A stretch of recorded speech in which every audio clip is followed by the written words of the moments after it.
രാഹുൽ മാങ്കൂട്ടത്തിന്റെ വീഴ്ചയിൽ വലിയ ആഘാതമേറ്റിരിക്കുന്നത് V D Satheesan, Shafi Parambil, അച്യുതണ്ടിനാണ്. പാർട്ടിയിൽ സർവശക്തരായി തുടരുമ്പോഴാണ് അപ്രതീക്ഷിതമായ തിരിച്ചടിയുണ്ടായത്. നിയമസഭാ തെരഞ്ഞെടുപ്പ്, ഒപ്പം തന്നെ പഞ്ചായത്ത് തെരഞ്ഞെടുപ്പൊക്കെ അടുത്തിരിക്കെ രാഹുൽ വിഷയം ഉയർത്തിക്കാട്ടിയാകും മറുഗ്രൂപ്പുകാർ സതീശനെ ആക്രമിക്കുക. ഒപ്പം തന്നെ വടകര MP എവിടെ പോയി എന്ന ഏറ്റവും പ്രധാനപ്പെട്ട ചോദ്യമുണ്ട്. PV കുട്ടൻ കോഴിക്കോട് എന്നോടൊപ്പം ചേരുകയാണ്. നോക്കാം എന്തൊക്കെയാണ് സംഭവിച്ചുകൊണ്ടിരിക്കുന്നത്. കുട്ടൻ, ഗുഡ് മോർണിംഗ്. ഒരു കാര്യം വാർത്ത തുടങ്ങുന്നതിന് മുൻപ് ആദ്യം വടകര MP കണ്ടുകിട്ടിയാൽ അറിയിക്കണം കുട്ടൻ. അദ്ദേഹം എന്തെങ്കിലും പറഞ്ഞാൽ അറിയിക്കണം. കേരളം കാത്തിരിക്കുകയാണ്. ശരി, ഇനി വാർത്തയിലേക്ക് വരാം.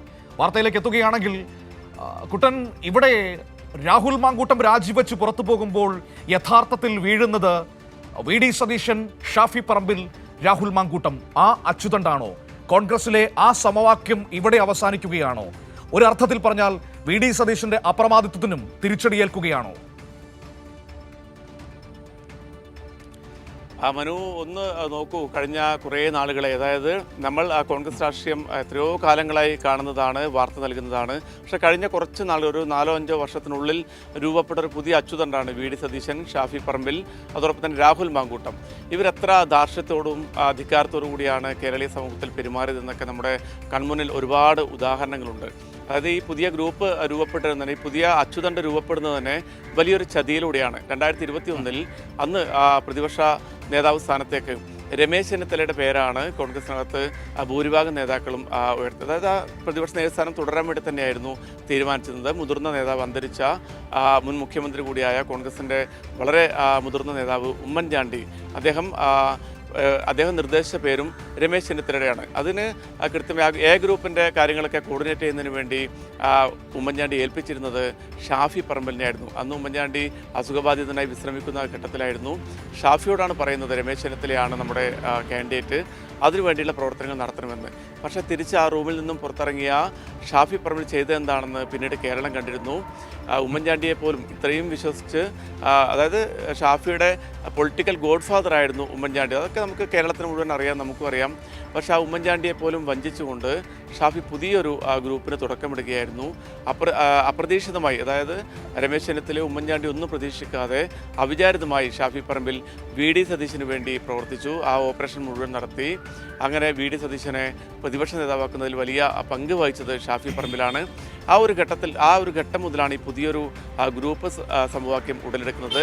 വി ഡി സതീശൻ തന്നെ സഹായിച്ച് ഷാഫി പറമ്പിലിനെ കൂടെ കൂട്ടുന്നു.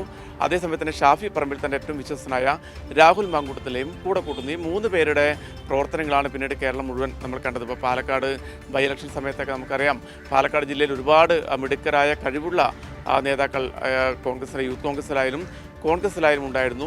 പക്ഷെ അവരെയൊക്കെ വെട്ടിനിരത്തിക്കൊണ്ട് പത്തനംതിട്ടയിൽ നിന്നും രാഹുലിനെ നേരിട്ട് പാലക്കാട് എത്തിച്ച് മത്സരിപ്പിക്കുന്നതിന് ചുക്കാൻ പിടിച്ചത് ഷാഫിയായിരുന്നു.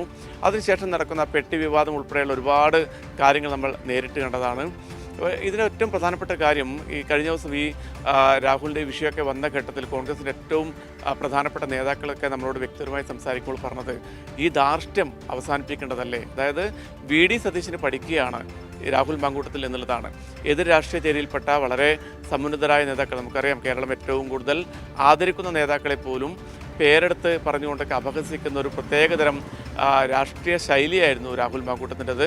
അതിനൊക്കെ വലിയ പിന്തുണ നൽകിയിരുന്നത് വി ഡി സതീശനാണ്. എൻ്റെ കുട്ടികൾ എന്ന് പറഞ്ഞുകൊണ്ടാണ് വി ഡി ഈ പറയുന്ന രാഹുലിനെയും ഷാഫിയെയും ഒക്കെ വളർത്തിക്കൊണ്ടുവന്നിരുന്നത്. നിലമ്പൂർ ബൈ ഇലക്ഷൻ സമയത്ത് നമ്മൾ ഏറ്റവും ഒടുവിൽ കണ്ടിരുന്നു, അവിടെ സാധാരണയായി നടക്കുന്ന വാഹന പരിശോധന, അതായത് തെരഞ്ഞെടുപ്പ് സമയത്ത് തെരഞ്ഞെടുപ്പ് ഉദ്യോഗസ്ഥർ നടത്തുന്ന വാഹന പരിശോധനയുണ്ട്. ആ പരിശോധനക്ക് CPIM ഉൾപ്പെടെ ഏറ്റവും മുതിർന്ന നേതാക്കൾ, കെ രാധാകൃഷ്ണൻ MP ഉൾപ്പെടെയുള്ള നേതാക്കളൊക്കെ, വി അബ്ദുറഹ്മാൻ മന്ത്രി ഉൾപ്പെടെയുള്ള നേതാക്കളൊക്കെ വാഹന പരിശോധന നടക്കുമ്പോൾ നടത്തിക്കോട്ടെ എന്നുള്ള നിലപാട് സ്വീകരിച്ചുകൊണ്ട് മാറി നിൽക്കുമ്പോൾ രാഹുലും ഷാഫിയും അന്ന് രാത്രി നടത്തിയ നാടകമൊക്കെ നമ്മൾ കണ്ടത്. ആ ഉദ്യോഗസ്ഥരോട് പറഞ്ഞത് ഈ സർവീസിനൊക്കെ തനിക്ക് തിരിച്ചു കിട്ടും എന്ന തരത്തിലുള്ള ഭീഷണി മുഴക്കുന്ന ഒരു വീഡിയോ ഒക്കെ നമ്മൾ കണ്ടതാണ്. ഇത്തരത്തിൽ കേരളത്തിന് പരിചിതമല്ലാത്തൊരു പുതിയ തരം ഈ രാഷ്ട്രീയ സംസ്കാരം, അതാണ് ഷാഫിയും രാഹുലുമൊക്കെ വളർത്തിയെടുത്തിരുന്നത്. ഇത് സംബന്ധിച്ച് വലിയ മുറുമുറുപ്പ് കോൺഗ്രസിനകത്തും യൂത്ത് കോൺഗ്രസിനകത്തൊക്കെ നേരത്തെ തന്നെ ഉണ്ടായിരുന്നു. പക്ഷേ വി ഡി സതീശൻ്റെ കുട്ടികളെന്ന പ്രിവിലേജ് ഉള്ളതുകൊണ്ട് തന്നെ ആരും അത് പരസ്യമായി പറയാൻ വേണ്ടി തയ്യാറായിരുന്നില്ല. പക്ഷേ ഇപ്പോൾ ഒരു അവസരത്തിന് വേണ്ടി അവർ കാത്തു നിൽക്കുകയായിരുന്നു. അവസരം വന്നപ്പോൾ അവർ ആഞ്ഞടിച്ചു. ഏതായാലും ഈ ഒരു രാഹുലിൻ്റെ വിഷയം വലിയ രീതിയിൽ ബാധിക്കുന്നത്, വലിയ തകർച്ചയിലേക്ക് പോകുന്നത് സതീശൻ്റെ ഏകാധിപത്യ നിലപാടുകൾ തന്നെയാണ്. എന്തായാലും നിയമസഭാ തെരഞ്ഞെടുപ്പ് വരുന്നു, പഞ്ചായത്ത് ഇലക്ഷൻ വരുന്നു.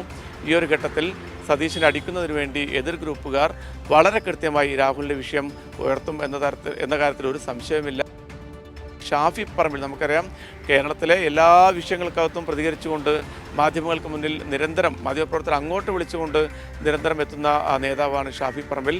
പക്ഷേ രാഹുലിൻ്റെ വിഷയം വന്ന ഘട്ടം മുതൽ ഇതുവരെയും രാഹുൽ ഒരു പ്രതികരണവും നടത്തിയിട്ടില്ല. ദില്ലിയിൽ കാത്തിരുന്ന മാധ്യമപ്രവർത്തകർക്ക് മുഖം കൊടുക്കാതെ ഷാഫി ബീഹാറിലേക്ക് പോയിരിക്കുകയാണ്. മനു.